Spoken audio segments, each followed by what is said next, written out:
Napanood niyo na ba 'to? Ito yung interview kay Josh Mojica nung sinabi niya na tinanggal niya yung nanay niya sa negosyo. Sa totoo lang, agree ako sa ginawa niya. Hindi lang dahil magandang pakinggan, pero dahil naranasan ko.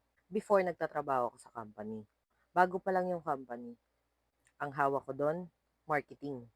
Dumating yung time na nagsumbong ako sa HR kasi nararamdaman kong nilalandi ako nung live-in partner ng manager namin. At yung manager namin, anak ng CEO. Alam mo nangyari, ako pa napasama. Pinag-initan ako, binigyan ako ng halos 1 buwan na suspension. Tapos may tumawag sa akin, isa rin sa mga katrabaho at naging kaibigan ko sa trabaho. Sabi sa akin, mag-resign ka na kasi pagbalik mo, tatanggalin ka na. Kaya ang ginawa ko, inunahan ko, nag-resign ako. Akala ko tapos na doon.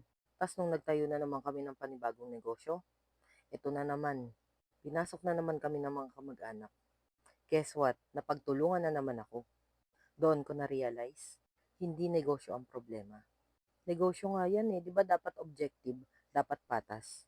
Kaso ang nangyari, palakasan system. Yung business na ginagawang personal playground ng mga kamag-anak. Kaya saludo ako kay Josh. Kasi hindi naman talaga madaling tanggalin ang sarili mong nanay sa negosyo mo eh. Pero mas mahirap yung nakikita mong nasasayang yung negosyo mo dahil lang sa maling sistema. Kaya kung talagang seryoso ka sa negosyo mo, ihiwalay mo yung pamilya at yung palakasan system. Kung hindi mo kaya maging objective, huwag ka na lang magtayo ng negosyo. Kasi hindi naman negosyo sisira sa'yo eh, kundi yung palakasan tsaka politika.